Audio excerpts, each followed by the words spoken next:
না না, আমিও বাপ দাদা কেউ না কেউ হয়তো ব্রাজিল করতো, যেটা টু বি ভেরি অনেস্ট যে খেলা দেখে দেখে পাগল হয়ে ব্রাজিল করতেছি এমন না। আগে জন্মের পর থেকেই জানি যে আমার ব্রাজিল করতে হবে, আমার প্রিয়জন বা আমার ফ্যামিলির কেউ না কেউ ব্রাজিল করতো, সেখান থেকে রক্তে মানে ব্রাজিলটা মিশে গেছে, দ্যাটস ওয়াই ব্রাজিল সাপোর্ট করতেছি। আসলে আমাদের কোনো কনফ্লিক্টই হবে না, বাবাও হবে ব্রাজিল, মাও হবে ব্রাজিল, তো জন্মের পরপরই একটা ব্রাজিলের জার্সি পরাই দিব। এরপর বড় হওয়ার পর ওর ডিসিশন, বাট ছোট থেকে আমরা ওকে ব্রাজিলই সাপোর্ট করাবো।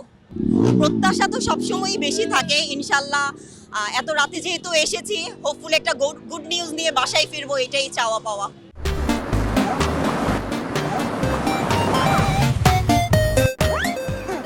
এই ধরনের জায়গায় আসলে আসলে বোঝা যায় বাংলাদেশে ফুটবলের উন্মাদনাটা কত বড়।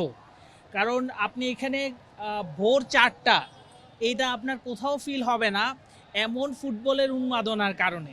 তো আমি এবং আমার ওয়াইফ এসেছি, আমার ওয়াইফ খুব এক্সাইটেড ছিলেন এরকম একটা অ্যারেঞ্জমেন্ট দেখার জন্য। আনফর্চুনেটলি অনেক মানুষ, বাট স্টিল আমরা এনজয় করছি। হয়তো ফোনেও একটু খেলা দেখছি, সব কিছু এনজয় করছি, ভালোই লাগছে। আমি ব্রাজিলকে সাপোর্ট করি। আমি আই ডোন্ট নো, এটা মনে হয় অনেকের ক্ষেত্রেই হয়েছে বাংলাদেশে, পারিবারিকভাবে দল পাওয়া। তো আমি পরিবার থেকে দল পেয়েছি।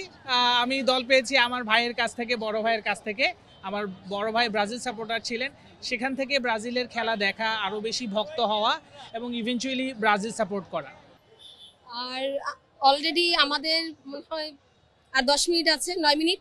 9 মিনিট আমাদের আজকের ব্রাজিল প্রথম তার ম্যাচ খেলবে মরক্কোর সাথে। আমরা খুবই আশাবাদী যে ইনশাআল্লাহ আমরা আগের প্রতিবারের মতো যেভাবে আমাদের কয়েকবারই আমরা অনেকগুলো ম্যাচে হেরেছি, কিন্তু হার জিত থাকে দলের, এই খেলার মধ্যে বিনোদনের জায়গা থেকে হার জিত থাকবে, কিন্তু ইনশাআল্লাহ আজকে আমরা খুব আশাবাদী যে আমাদের ব্রাজিল তার পারফরমেন্সের মধ্য দিয়ে তার জয়লাভ করে তার প্রেজেন্টেশন দেখিয়ে দিবে আমাদেরকে। একটু বিরক্ত হচ্ছি না, কেননা আমাদের 7 আপ শব্দটা কিন্তু খেলার দিক থেকে আসেনি। একটা ম্যাচ শুরু হয়েছে, সেই ম্যাচ থেকে 7টা গোল ব্রাজিল খেয়েছে, একটা গোল ব্রাজিল দিয়েছে। সেই জায়গা থেকে তারা একটা নাম তৈরি করেছে যে 7 আপ।